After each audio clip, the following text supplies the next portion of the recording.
Before we get into the video, I want to thank today's sponsor, not Govee. Nobody's sponsoring me, I wish. But today we're going to be finding out if this $30 kit I got off of Amazon is actually any good. I'm the Dude Sparado. Let's get straight into this.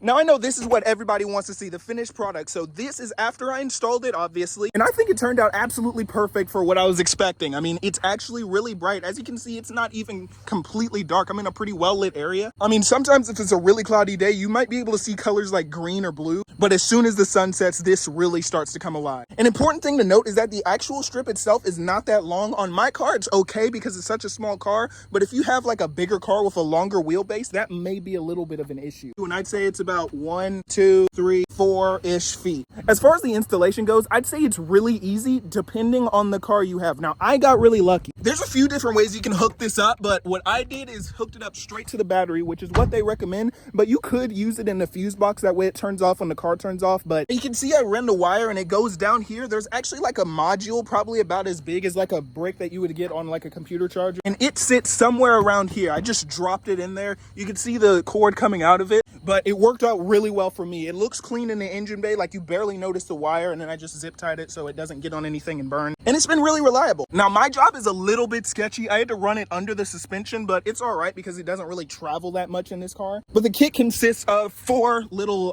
strips. You can see that one right there. There's 2 on each side of the car, and then there's 1 behind. Now, if you're actually thinking about buying this, here is a huge tip, because I'm not gonna lie, I can't stand it when I see this on the road on other people's cars that have underglow. When you mount it, be sure that you can't see the actual LED itself. Like, you see how I have it kind of tucked around this trim piece? So when you're looking at the car from the side, you don't see the thing, you just see the underglow. That's the way it's meant to be installed. I was actually in a rush whenever I first put this underglow kit on. I was doing my wide body Versa series, you should go watch that. And all I really have is a time lapse. So I'll show you guys how I installed it with the time lapse. So now I just have to route the wires down from the battery to the bottom of the car, and then it's just installation, zip tying it up to the bottom of the car and then fixing it where it needs to be fixed. So yeah, as you can see, the most difficult part was probably just getting this in here, and that wasn't even really difficult for my car.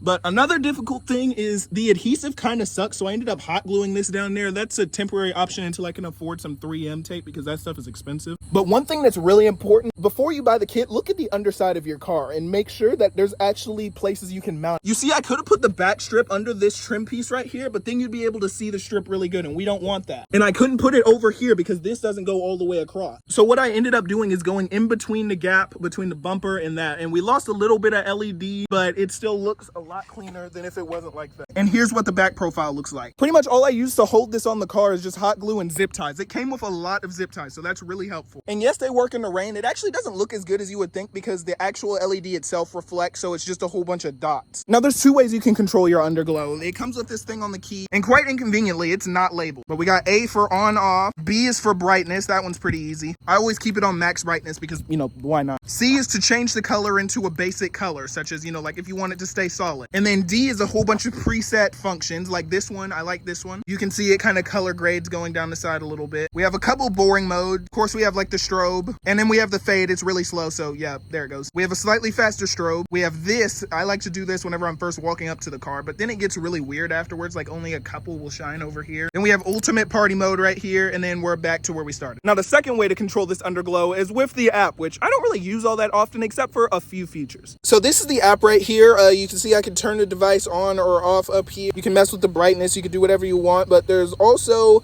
a microphone feature. So if you have like music playing, then it'll flash to the music or whatever, but I don't really use that all that often because it doesn't work with Bluetooth music, and I always use Bluetooth on my phone, so I don't really use it that often. You can also create different patterns of colors if you want, and the rest of the app is pretty confusing to me. Like, I mean, well, it's not really confusing, it's just like these are kind of lame. I'd rather just use the ones that are preset on there, and I don't really pull out my phone all that often. But so would I recommend buying this? Well, I bought this for $30 on Amazon or something like that. It's totally worth it. I only really got it for the shock factor in this YouTube video, but I find that I use it quite a bit. I quite enjoy it. And I can tell you that my favorite part is definitely stepping out. That just feels cool. So if you're waiting to pull the trigger on this, buy it. If you're a car enthusiast or you like dumb videos, be sure to check out my channel. You don't need to subscribe, just check it out. Anyway, I'm the Dude Sparado. Be sure to have a blessed day. I'll see you in the next one.